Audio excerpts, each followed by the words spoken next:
Voilà, mesdames, messieurs, bonjour à toutes et à tous. Rebonjour à celles et ceux qui étaient là ce matin. Bienvenue dans ce 5e séminaire de la série Droit international des régions. C'est mon grand plaisir cet après-midi d'accueillir un ami et collègue, Nicolas Levrat, qui est professeur ordinaire de droit européen et international à la faculté de droit de l'Université de Genève, qui a le tort, comme moi, d'être suisse romand ou francophone de Suisse.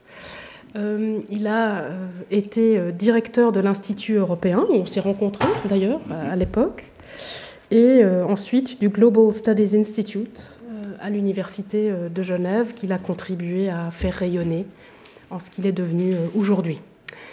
En parallèle de sa charge académique, Nicolas Levrat a été nommé en 2023 par le Conseil des droits de l'homme en tant que rapporteur spécial sur les questions relatives aux minorités. Il nous parlera en partie de cette question aujourd'hui. Nicolas Levrat est spécialiste du droit de l'Union européenne et du Conseil de l'Europe, et plus spécialement du fédéralisme européen, des droits des minorités, du droit global et des relations entre les systèmes juridiques.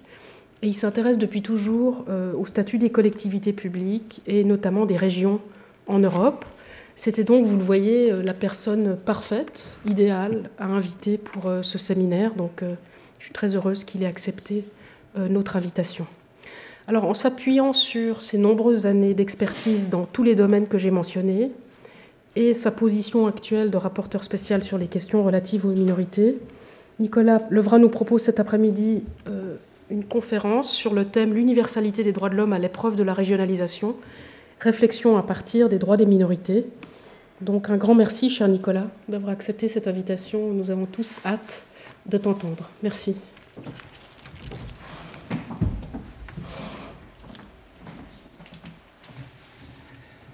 Merci beaucoup, Samantha, pour l'invitation et ces mots aimables d'introduction.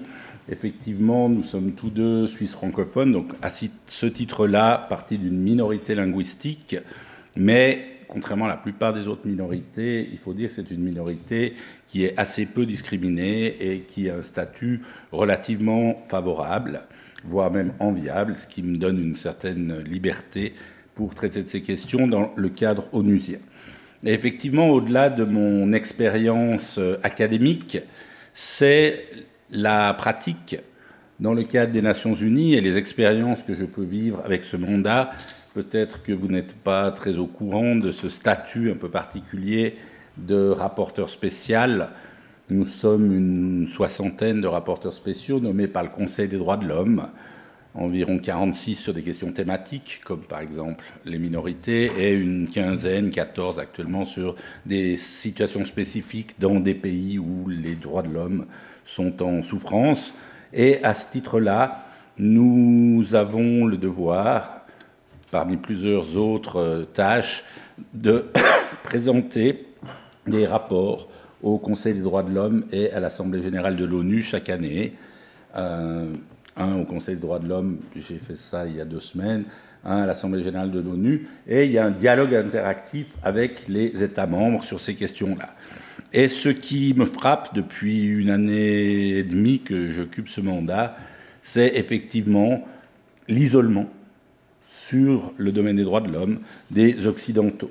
Et je dois dire que ça s'est encore beaucoup aggravé depuis l'arrivée à la Maison-Blanche d'un certain Donald Trump, non seulement parce que la situation des droits de l'homme aux États-Unis est en train d'empirer, parce que les États-Unis ne participent plus aux séances du multilatéralisme, mais ils ont aussi remis le pied à l'étrier à la Fédération de Russie, qui est extrêmement agressive et critique considérablement l'Occident. Il y a donc du Occident bashing, comme on dit en anglais, du dénigrement de l'Occident, et évidemment c'est assez problématique.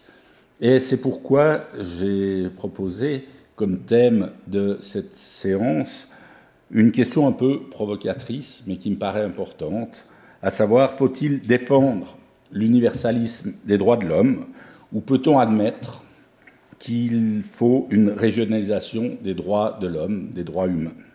Ou peut-on peut-être concilier les deux? Alors, c'est évidemment des propos qui peuvent, dans certains milieux, être considérés comme polémiques, J'ai plusieurs ambassadeurs européens qui sont venus se plaindre auprès de moi que je ne défendais pas cette conception classique de l'universalisme des droits de l'homme. Je pense que c'est pas viable de s'arc-bouter à la défense de cette conception et que nous aurions tout intérêt à trouver autre chose.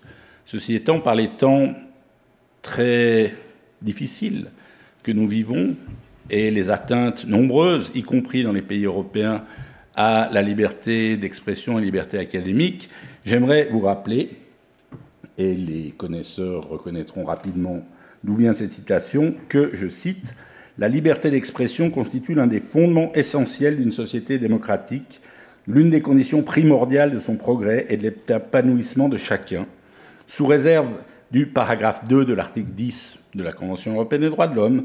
Elle vaut non seulement pour les informations ou idées accueillies avec faveur ou considérées comme inoffensives ou indifférentes, mais aussi pour celles qui heurtent, choquent ou inquiètent l'État ou une fraction quelconque de la population.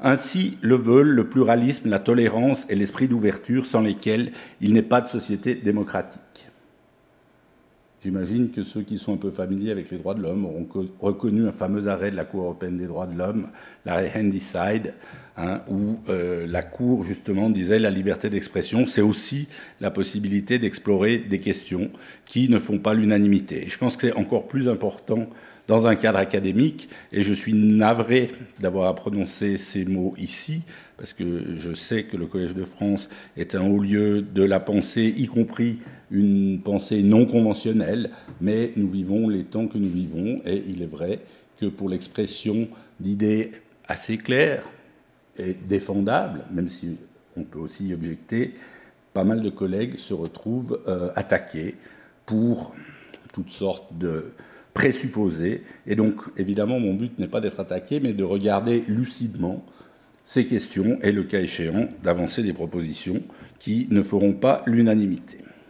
Alors, pour traiter mon sujet, je propose 3 questions et j'essaierai de terminer par une proposition. Je pense que ça va assez dans la même direction de ce qu'essaye de présenter la professeure Besson, cette idée d'une reconstruction du système international.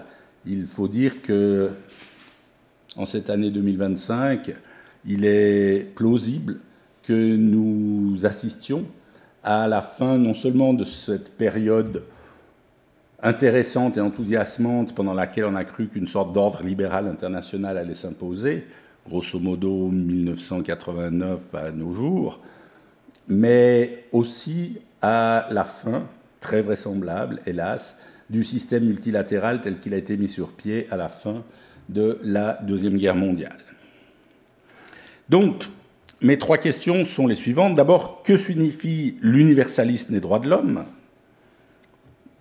Deuxièmement, dans une logique universaliste, est-ce que cela veut dire que tous les droits de l'homme doivent s'appliquer à tous les êtres humains, sans distinction, une sorte d'effet uniforme, comme on dirait en droit de l'Union européenne, donc que ça produit les mêmes effets partout? Évidemment, dans cette deuxième question, il y a 2 sous-questions, une qui concerne tous les droits fondamentaux et l'autre qui concerne de les appliquer à tous les êtres humains ou pas. Et puis, troisième question, les droits de l'homme sont-ils universels, naturels ou occidentaux? Et puis, je viendrai de manière un peu plus optimiste avec une proposition pour une approche d'un probablement néo-universalisme des droits fondamentaux, des droits de l'homme, ou pour des droits de l'homme pluriversels. J'ai vu que dans les thèmes traités, l'approche pluriverselle avait déjà été soulevée, donc ceux qui suivent régulièrement le cours et le séminaire, vous ne serez pas surpris de tout cela. Alors, première question, que signifie l'universalisme, ce caractère universel des droits de l'homme?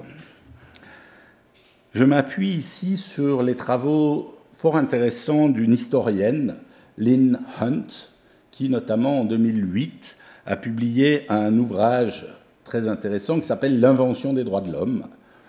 C'est un ouvrage qui a été publié en anglais, qui a été heureusement traduit en 2013, donc il existe en français, et elle nous explique que ce débat sur le caractère universel des droits de l'homme avait affaire non pas à savoir si les droits pouvaient s'appliquer dans différents contextes, différentes cultures ou autres, mais simplement à savoir est-ce que les droits devaient s'appliquer à tout le monde ou est-ce qu'il y avait des différenciations, des groupes qui auraient l'entièreté de ces droits fondamentaux et d'autres groupes qui auraient des parties plus réduites de ces droits fondamentaux. Et l'idée, évidemment, c'était d'évoluer d'une conception où il y avait une concession qui était faite par le pouvoir, par le souverain, à certains groupes, et elle remonte jusqu'à la Magna Carta de 1215, où ce sont des seigneurs, des barons, qui se voient octroyer des droits par la couronne britannique, en échange évidemment d'un soutien, d'argent, etc. Mais donc c'est seulement ceux-là qui reçoivent des droits, ce n'est pas tous les individus. Et derrière ce débat sur l'universalisme, c'était vraiment la question, est-ce que tous les individus vont bénéficier des droits?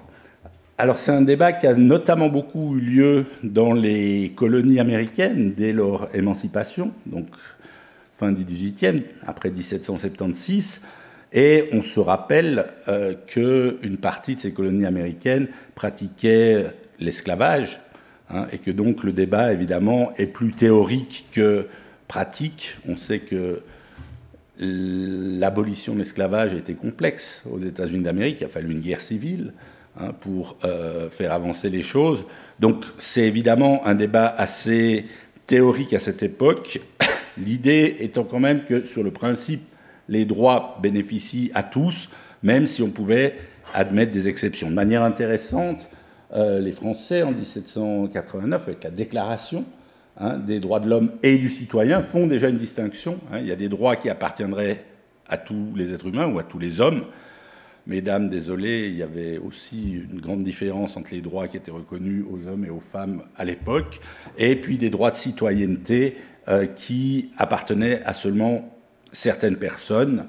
Donc l'idée du caractère universel des droits de l'homme, ce n'est pas l'idée qu'ils ont été approuvés par l'ensemble des différents peuples qui y sont soumis, mais qu'en principe, ces droits s'appliquent à tout le monde.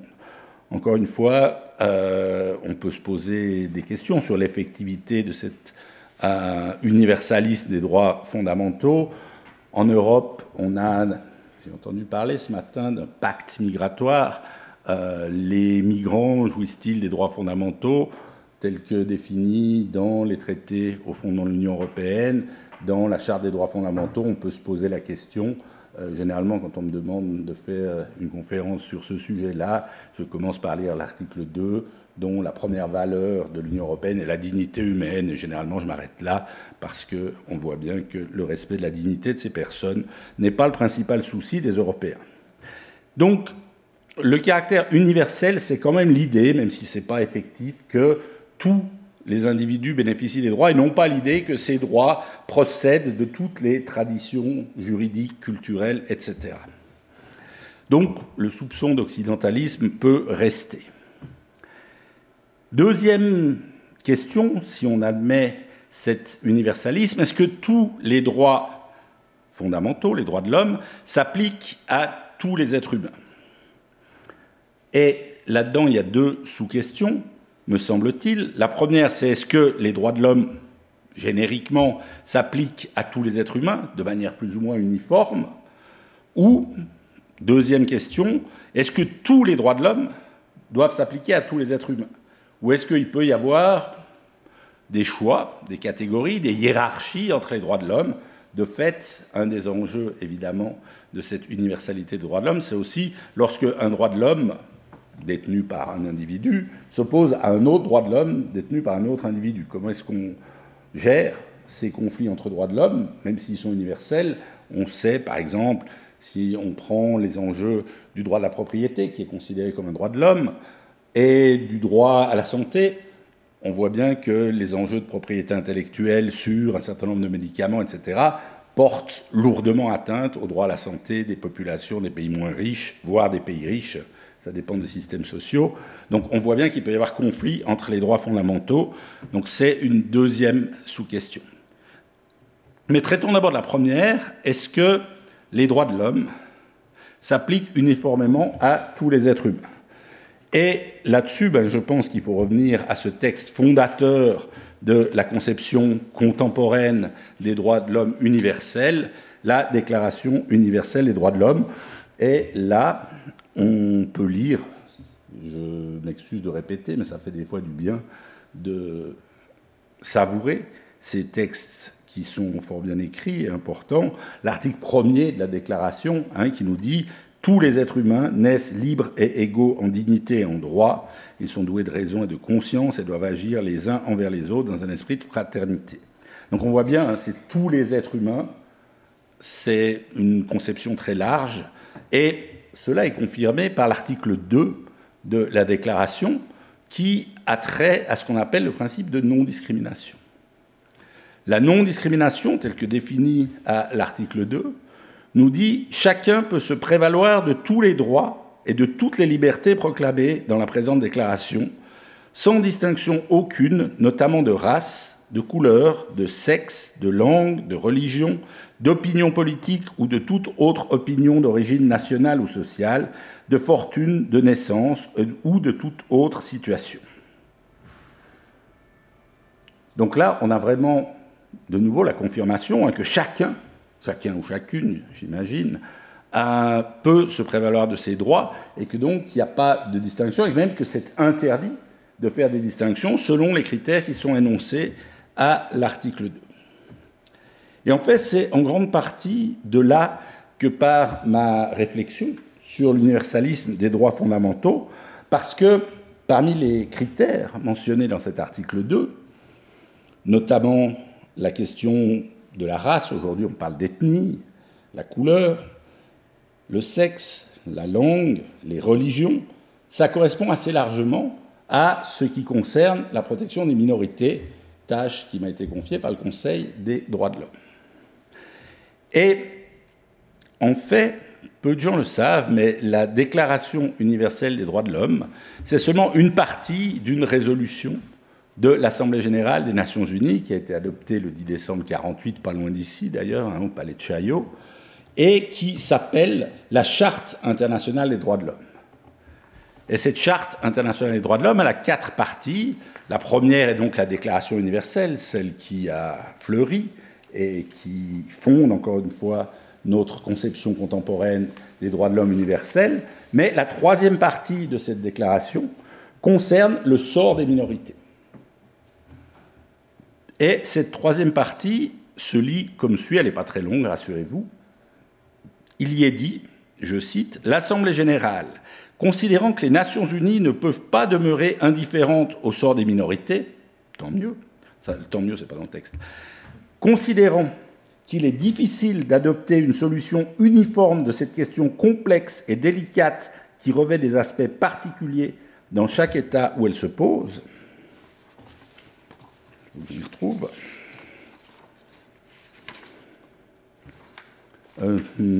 Considérant, excusez-moi, le caractère universel de la Déclaration des droits de l'homme, décide de ne pas traiter par une disposition spécifique dans le corps de cette déclaration la question des minorités. Donc en fait, la protection des minorités ne fait pas partie de la Déclaration universelle des droits de l'homme, ce n'est pas une interprétation, c'est explicitement dit dans cette résolution qu'on n'est pas en dehors de la protection des droits de l'homme, puisqu'on est dans la charte internationale des droits de l'homme, mais on n'est pas dans la protection universelle.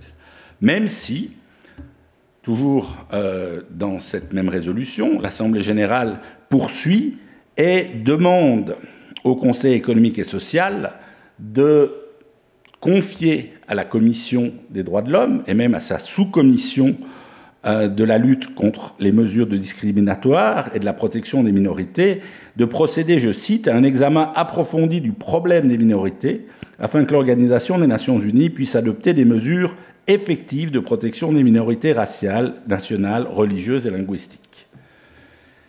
Donc, de fait, ce que nous disent les textes, c'est que malgré le caractère universel de la protection des droits fondamentaux, il peut y avoir des cas où il faut des mesures spécifiques. Et que ces cas sont additionnels à ce principe de non-discrimination qui est prévu à l'article 2 de la Charte. Pourquoi ? Eh bien parce que le principe de non-discrimination a deux faces. La première face, la plus évidente, la plus connue, c'est effectivement de ne pas traiter différemment des personnes qui se trouvent dans des situations semblables. Et comme tous les êtres humains sont libres et égaux, en principe, tous les êtres humains se trouvent dans des situations semblables. Mais le revers, si j'ose dire, l'autre face du principe de discrimination, c'est aussi de ne pas traiter de manière similaire des personnes qui sont dans des situations différentes. Cela constituerait une discrimination. Et cela n'est pas très ancré dans la culture de la protection des droits fondamentaux, que ce soit la culture universelle ou même, au niveau régional, la culture européenne. Ainsi, je vais vous donner un exemple d'un arrêt de la Cour européenne des droits de l'homme qui a été rendu en novembre 2023 dans une affaire qui oppose une famille, la famille Djibouti, et d'autres familles d'ailleurs, mais c'est la première, à l'État de Lettonie, et dans laquelle ces personnes se plaignent que le droit à l'éducation de leurs enfants a été violé par la législation lettonne. Et dans cet arrêt, la Cour, se fondant uniquement sur la dimension négative du droit à la non-discrimination dans l'exercice des droits humains garantis par la CEDH, a été conduite à approuver une situation de discrimination flagrante en ce qui concerne l'exercice du droit à l'éducation par des personnes appartenant à des groupes minoritaires. Dans cette affaire, les requérants se plaignaient qu'à la suite de la réforme de 2018 de la loi lettonne sur l'éducation, la proportion des matières devant être enseignées dans la langue de l'État, c'est-à-dire le letton, ait été augmentée pour les écoles privées, on ne parle pas des écoles publiques, avec la conséquence que l'utilisation de la langue russe comme langue d'enseignement est réduite à une portion congrue. Et les plaignants, donc c'est les parents au titre de leurs enfants, faisaient notamment valoir que la réforme avait des conséquences discriminatoires pour les élèves dont la langue maternelle était le russe, et partant entraînait une discrimination de leur droit à l'éducation, tel que consacré par l'article 2 du premier protocole à la Convention européenne des droits de l'homme, et tel que protégé en principe par l'article 14 de cette même convention qui, en principe, interdit les discriminations. Mais encore une fois, on va voir que ce n'est que l'interdiction négative des discriminations. Et donc, la Cour, en cette matière, raisonne comme suit. Je cite la Cour. En fonction du contexte dans lequel l'article 14, donc relatif à la non-discrimination, l'article 14 est invoqué, la Cour peut examiner les allégations de discrimination sous différents angles. D'un côté, on peut soutenir que l'État a l'obligation positive de traiter différemment les différents groupes d'élèves, principalement en raison du fait que leur langue maternelle est différente. Ah, bien. D'un autre côté, on peut soutenir que tous les élèves, quelle que soit leur langue maternelle, se trouvent dans une situation similaire dans la mesure où ils souhaitent avoir accès à l'éducation dans un pays donné. Bien que ces deux aspects soient si étroitement liés qu'on pourrait dire que ce sont les deux faces d'une même médaille, la Cour estime que la présente affaire doit être examinée sous le second angle, c'est-à-dire sous l'angle du droit général d'accès au système éducatif en Lettonie, étant donné que le droit interne n'accorde de statut particulier à aucune autre langue que le letton, que la Convention ne contient pas de dispositions spécifiques sur les droits des minorités, et que les requérants invoquent l'article 2 du protocole 1, lequel ne prévoit pas de droit d'accès à l'éducation dans une langue particulière. Alors, ce qui est intéressant, me semble-t-il, dans cet extrait de la décision de la Cour, c'est que la Cour reconnaît que, en fait, les deux approches peuvent être utilisées et qu'on est face à un problème de discrimination, mais sans justification apparente, si ce n'est qu'il n'y a pas de disposition spécifique. Et donc, effectivement, le principe négatif de non-discrimination qui se trouve dans l'article 14 n'est pas suffisant, puisque la Cour dit, à mon avis, pas de discrimination. Alors que du point de vue du droit des minorités, il y a clairement discrimination hein. La langue maternelle, ce n'est pas une langue que vous choisissez, c'est une langue qui fait partie de votre personne. Et si vous êtes égal en dignité et en droit, il paraît difficile d'admettre que vous ne puissiez pas apprendre dans la langue qui vous est transmise par votre mère. Hein. Ce n'est pas la langue des parents, c'est la langue maternelle, pour toutes sortes de raisons historiques. Je ne rentre pas dans les détails. Donc, cette affaire, me semble-t-il, montre en quoi la dimension négative de la non-discrimination n'offre pas aux personnes appartenant à des groupes minoritaires une garantie suffisante de l'égalité d'exercice des droits humains.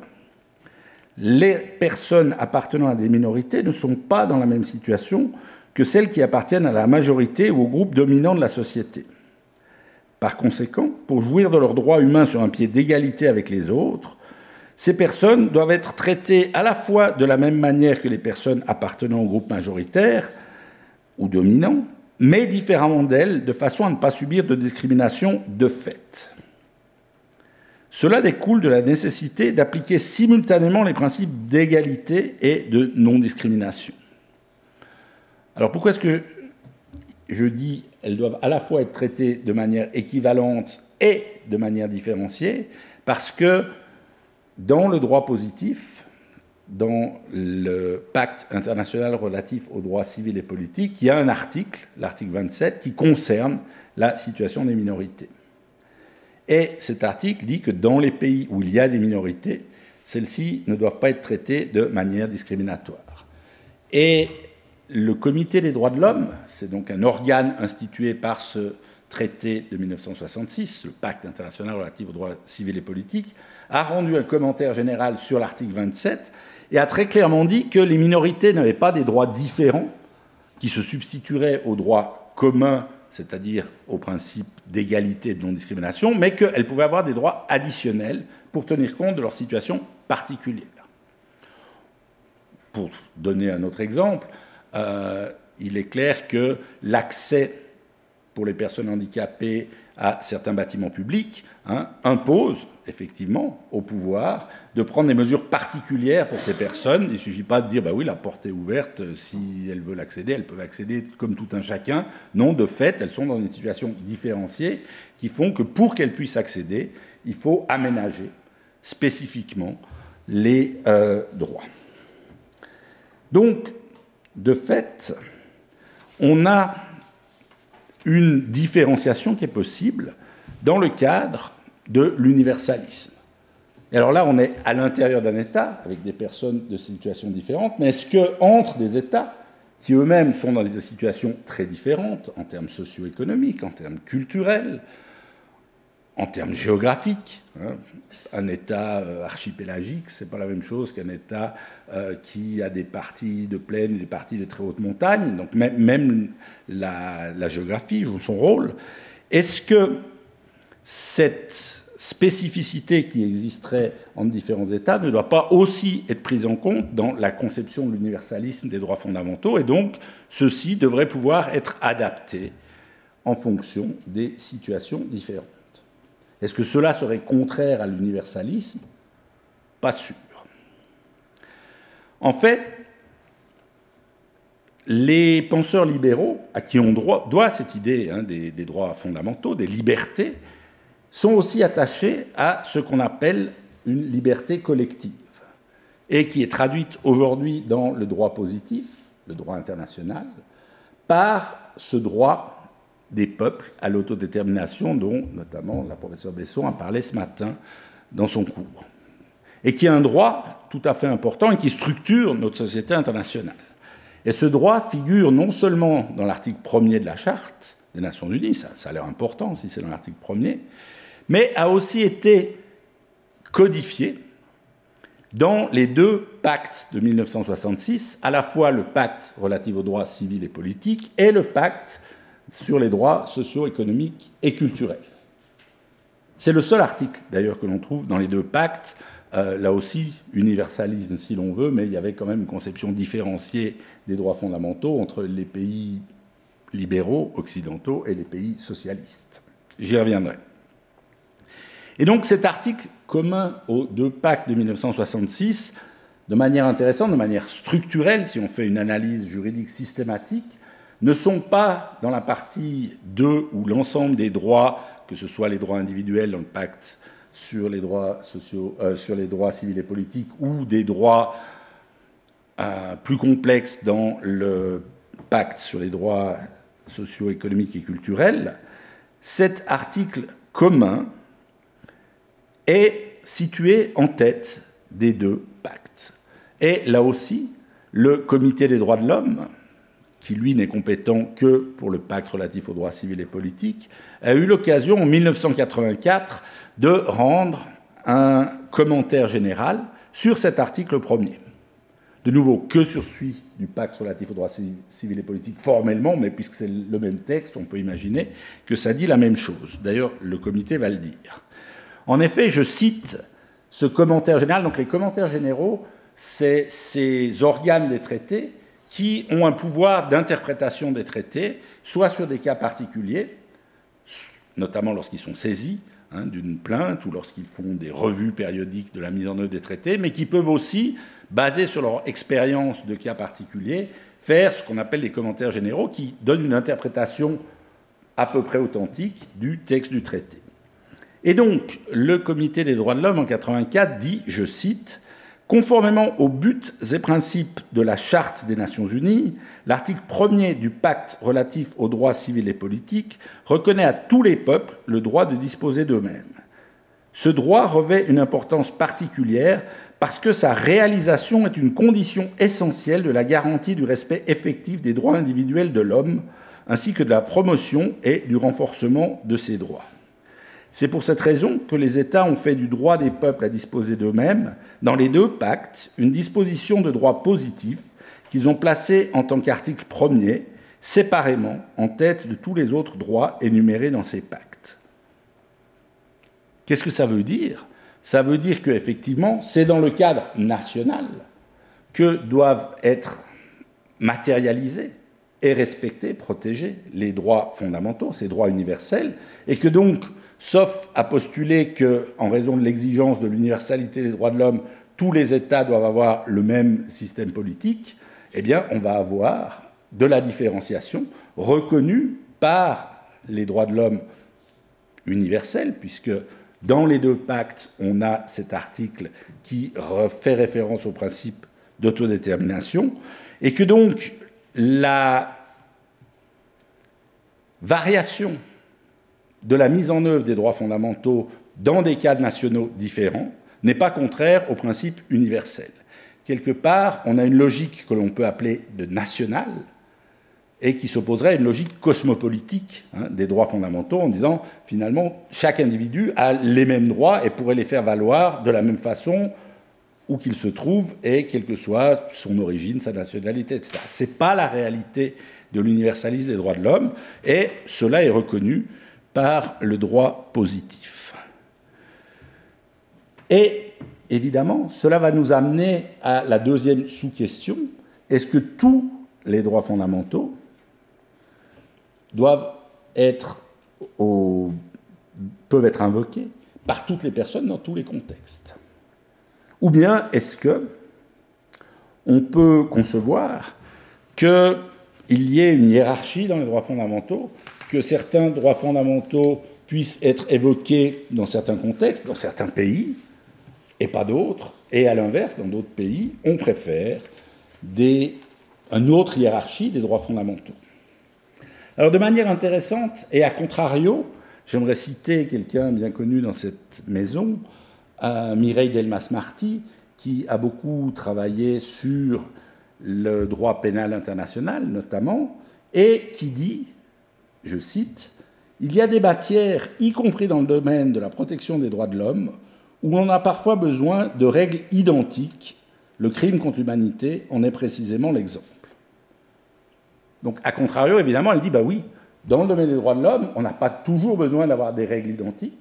Ils restent universels, mais peuvent être différenciés selon le contexte, selon la manière dont ils sont mis en œuvre. Et ça, c'est quelque chose qui correspond notamment à la conception libérale des droits fondamentaux qui défend l'universalisme, mais dans un cadre national. Si on pense à un grand penseur du libéralisme de la fin du siècle dernier, je pense à John Rawls, dans sa théorie de la justice, publiée en 1971, très clairement, il dit qu'il y a deux principes qui ordonnent les sociétés libérales. Le premier principe, c'est le respect des libertés. Et le deuxième principe, qui est subordonné au premier, c'est la question de la justice distributive. Donc il y a clairement une hiérarchie. Ça n'empêche pas qu'ils défendent l'universalisme des droits fondamentaux, mais dans un cadre national, d'ailleurs, le même John Rawls, beaucoup plus tard, en 1999, publie un ouvrage sur le droit international qui s'appelle The Law of the Peoples, dans lequel il insiste sur l'importance de ces cadres nationaux et sur le fait, d'ailleurs beaucoup de libéraux vont le lui reprocher, que dans la société des nations, on peut avoir des États qui ne sont pas des États libéraux, qui sont des États décents et qui ont une autre forme d'organisation de la société. Donc, évidemment, tout en conservant ce discours sur l'universalisme, on peut admettre que, selon les préférences, on ait une hiérarchisation des droits et que lorsque deux droits rentrent en concurrence, on favorise plutôt l'un que l'autre. Évidemment, personne, à part les cosmopolitiques, n'accuse John Rawls d'être anti-universaliste des droits de l'homme. Quand le Parti communiste chinois dit le premier des droits fondamentaux, c'est le droit au développement, c'est le droit de manger à sa faim, c'est le droit d'être éduqué, c'est le droit d'avoir des opportunités économiques, et donc, effectivement, c'est plus important pour nous que les libertés fondamentales, par exemple la liberté d'expression, par exemple le multipartisme. Évidemment, c'est aussi une hiérarchie entre des droits fondamentaux, et entre nous soit dit, dans les droits socio-économiques, les États libéraux ne sont pas toujours irréprochables. Et effectivement, il y a ce choix de hiérarchie, même si en 1993, il y a un sommet de l'ONU qui se tient à Vienne sur les droits fondamentaux et qui dit que tous les droits fondamentaux sont de même nature et sont égaux. Sauf que quand il y a tension entre deux droits fondamentaux, évidemment, il faut la régler. On a eu des exemples intéressants et controversés. Par exemple, lorsque, en septembre 2001, les États-Unis sont victimes d'attaques, d'actes terroristes, ils décident, unilatéralement, de supprimer un grand nombre de libertés, en tout cas un certain nombre de personnes, au profit d'une approche sécuritaire. Est-ce compatible avec l'universalité des droits de l'homme? Question ouverte. Question intéressante parce que la même question se pose en Europe. Et la réponse européenne est plus intéressante. Pas forcément moins hypocrite, mais plus intéressante. En 2005, après des années de négociations, dans le cadre du Conseil de l'Europe, est adoptée une convention sur la prévention et la répression du terrorisme. Et cette convention dit d'emblée, dans son premier article, que le premier droit fondamental dont les États ont la responsabilité, c'est de garantir le droit à la vie des individus. Et que donc, si effectivement certaines activités qui s'appuient sur d'autres droits fondamentaux mettent en jeu la vie des individus, alors l'État peut limiter ces autres droits fondamentaux parce que le premier, c'est le droit à la vie. Donc, très clairement, l'universalisme ne s'oppose pas à une mise en œuvre différenciée, à une hiérarchisation des droits fondamentaux, même si après, on peut poser des questions en termes de légitimité, que ce soit pour une approche libérale dure qui ne fait pratiquement pas de place aux droits socio-économiques, ou que ce soit pour une approche, j'hésite à dire socialiste, parce que même si le Parti communiste chinois s'appelle communiste, on voit bien que c'est une interprétation assez particulière du socialisme qu'il propose, mais enfin, là aussi, il y a une hiérarchisation très claire et qui est difficilement justifiable si elle conduit à supprimer certains droits fondamentaux. Donc il y a probablement une échelle possible, mais il faut qu'il y ait une partie de chacun des droits fondamentaux qui reste en vigueur. Donc on le voit dans ce paradigme des droits de l'homme universel, il y a quand même pas mal de flexibilité.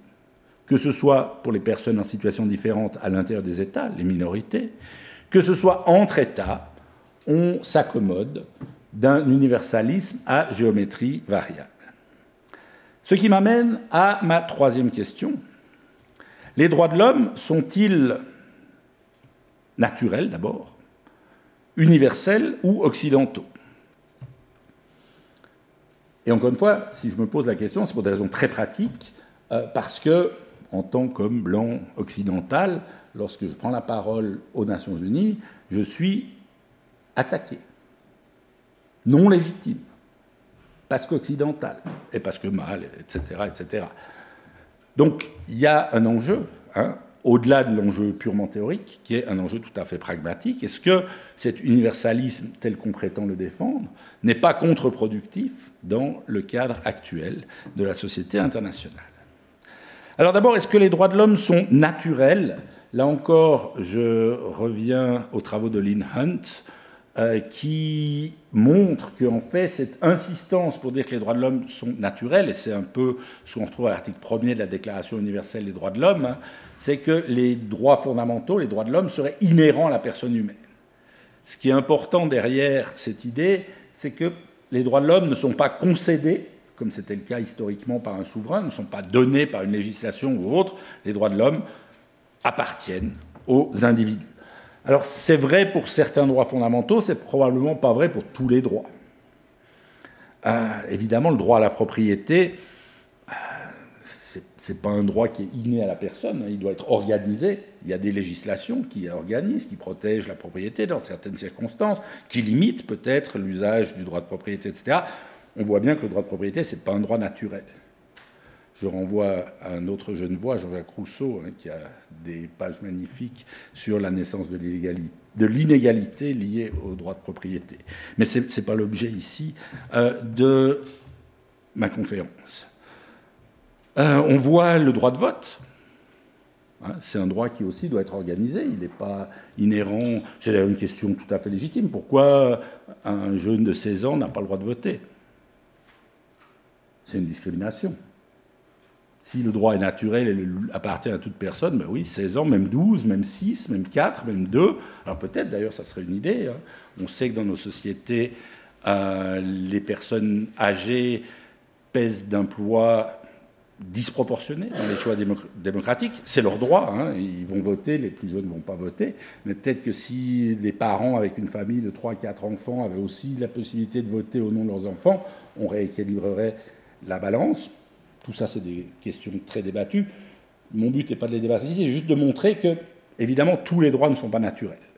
Certains, probablement, le sont, mais il y a un développement assez important des droits et que beaucoup de droits fondamentaux sont des droits qui doivent être vus en contexte. Et donc, naturels en partie, mais pas fondamentalement. Ce qui nous ramène alors à l'origine de ces droits fondamentaux. Sont-ils vraiment universels, comme on aime à le dire en Occident, ou sont-ils occidentaux, comme le reste du monde aime à nous le renvoyer à la figure? En fait, la Déclaration universelle des droits de l'homme est moins occidentale qu'il n'y paraît. Ce n'est pas de la paresse intellectuelle, mais je me suis rappelé d'une brève contribution qu'avait faite une ancienne garde des Sceaux, Christiane Taubira, sur la mondialisation, et comme elle a une plume qui dépasse largement mes capacités, je me permets de la citer, c'est fort bien dit.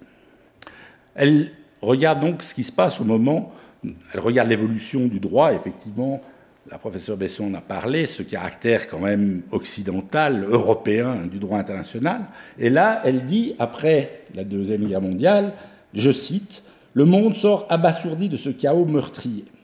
Le traumatisme est commun et transversal. Il faut cette fois sérieusement sauvegarder l'avenir.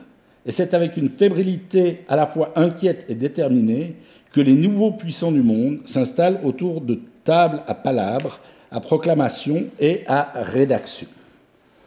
Dans ce nouvel ordonnancement du monde, les puissances victorieuses ont l'influence de leur poids économique et militaire, autant que de leur dynamisme et de leur vision impérialiste ou anti-impérialiste du monde, selon les régions géopolitiques. Entre parenthèses, ça renvoie à beaucoup de choses qui ont été dites ce matin. Je continue. Ainsi, le passé affleurant de l'Empire soviétique se heurte déjà à l'arrogance jaillissante des États-Unis, tandis que la Chine, sûre de sa permanence civilisationnelle, pose placidement son empreinte sur ces agencements du monde. Autant la Russie n'a jamais cessé de bouillonner sous l'Empire soviétique, autant la Chine n'a jamais effacé ses certitudes d'immuabilité, y compris durant les années de sujétion occidentale. Elle apporte sa contribution sereine et détachée aux travaux de refonte et de reconstruction du droit international. Petite parenthèse, la Chine, à ce moment-là, ce n'est pas la Chine communiste, c'est encore la Chine qu'on appelle aujourd'hui nationaliste. Je ferme la parenthèse, je continue.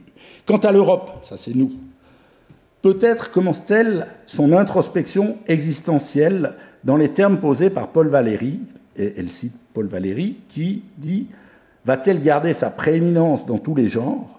L'Europe deviendra-t-elle ce qu'elle est en réalité, c'est-à-dire un petit cap du continent asiatique ?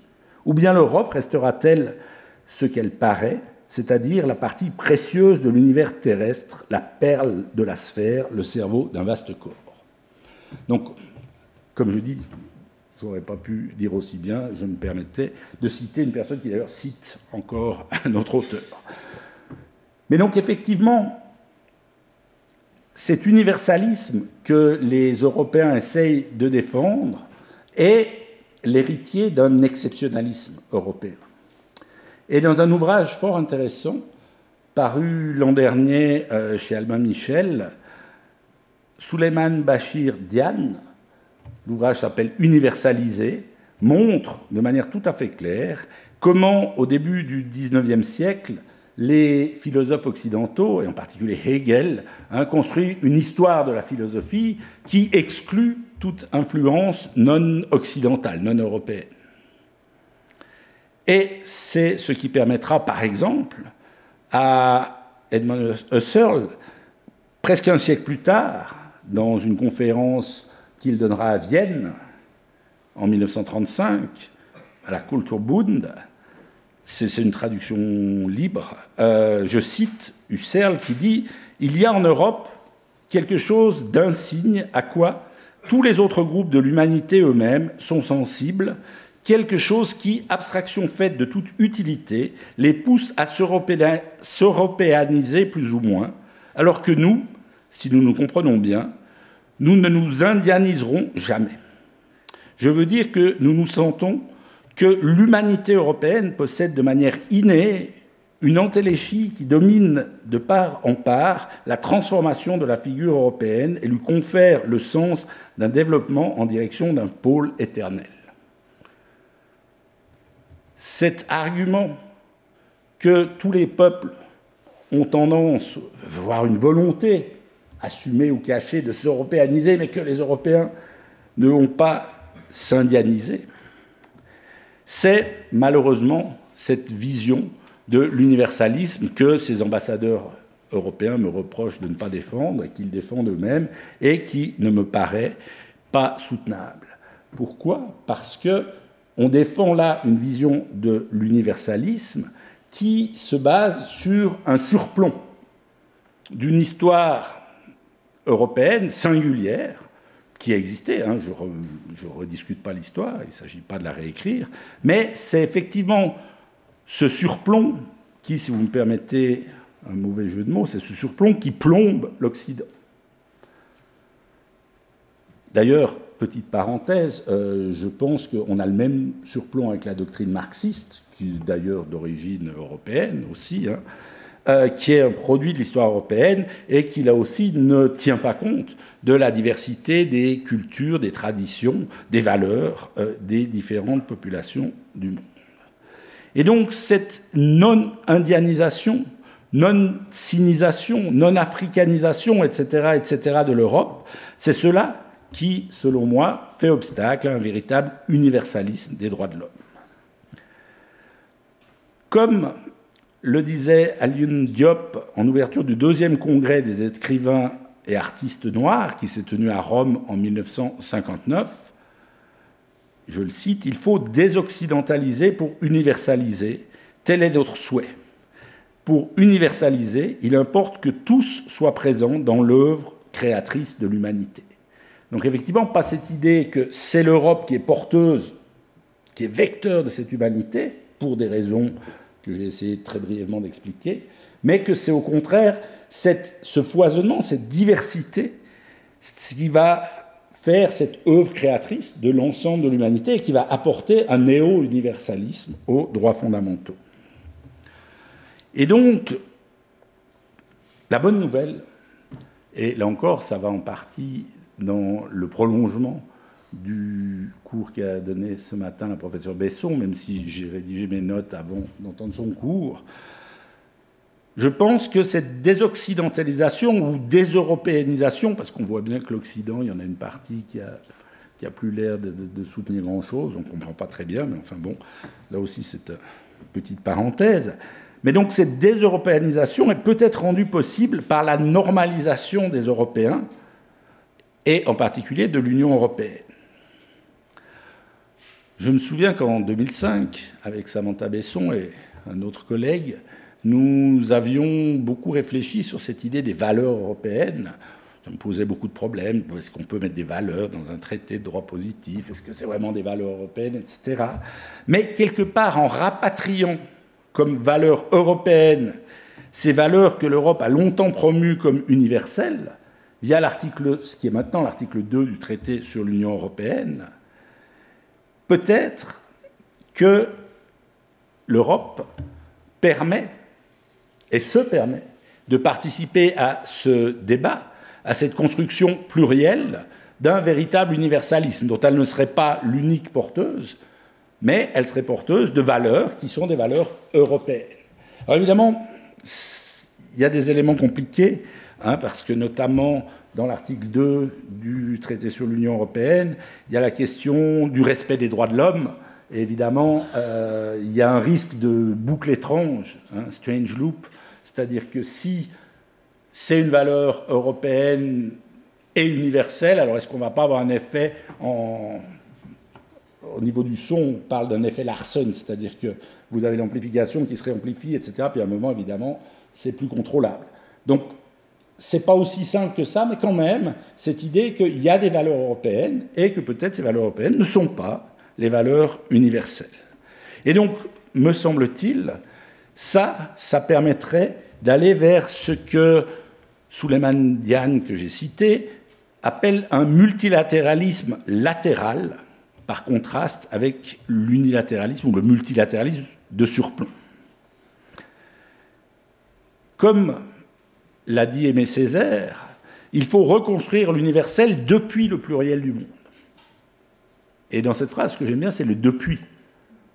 Bien sûr, le pluriel du monde, ça, je pense qu'on arrive tous à le constater, mais ce n'est pas juste qu'on le constate et qu'on va s'adapter. Non, non, c'est de là qu'on va reconstruire l'universel. Et donc, on aurait un universalisme reconstruit, un universalisme relationnel qui se construirait dans le débat, dans la discussion, et évidemment un universalisme pluriel. Alors, c'est évidemment un peu curieux, mais l'idée, ça serait de ne pas mesurer par rapport à un standard dit universel, mais en fait dicté par cet exceptionnalisme européen, les discours relatifs aux droits de l'homme, tenus en différents endroits du monde, mais au contraire de construire, en acceptant un décentrement, un dialogue entre toutes les traditions et pratiques en matière de droits de l'homme. Comment se fait-il que des siècles d'histoire indienne, chinoise, africaine, n'aient aucunement contribué à ces droits de l'homme universels? C'est pas tenable.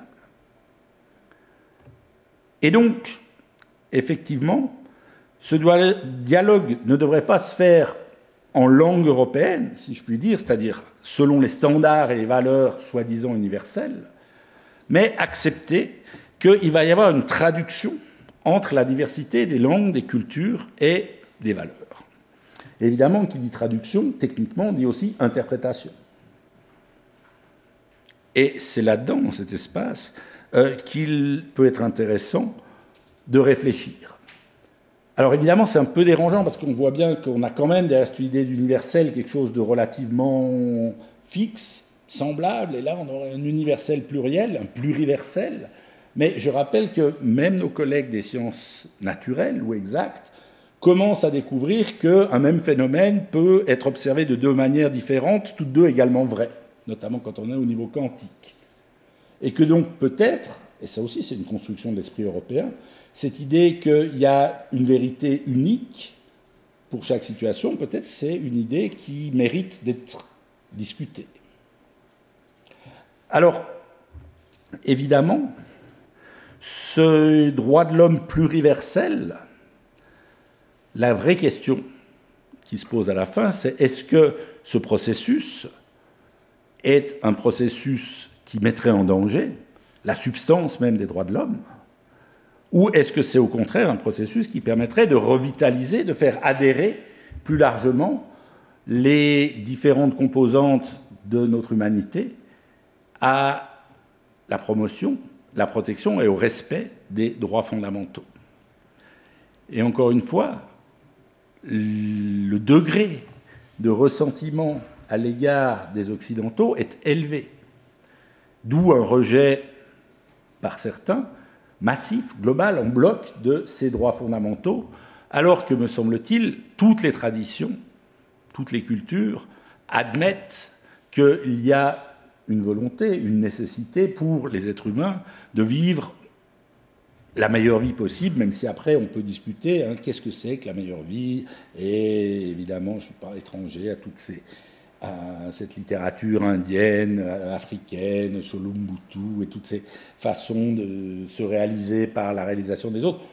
Je ne porte pas de point de vue externe là-dessus, je pense justement que c'est de ce dialogue, de cette pluralité acceptée, qu'on va faire peut-être émerger un nouvel universel.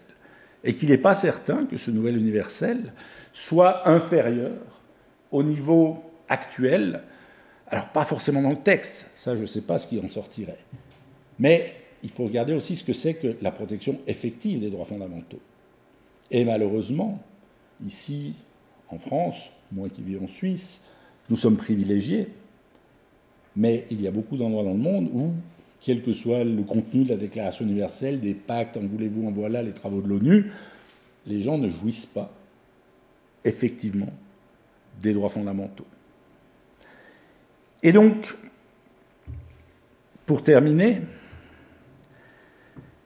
j'aimerais risquer une métaphore. Alors, elle a un gros défaut, c'est qu'elle vient d'une expérience européenne, mais après tout, peut-être qu'il y a aussi dans la tradition et la culture européenne des éléments qui méritent d'être utilisés dans ce dialogue des cultures pour réuniversaliser les droits fondamentaux.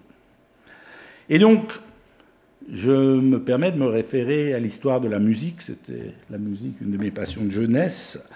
Et dans la musique occidentale, on a évolué à partir d'un chant monotone à la polyphonie et même à l'harmonie. Alors je vous laisse sur cette métaphore pour réfléchir à ce néo-universalisme des droits fondamentaux. Merci beaucoup.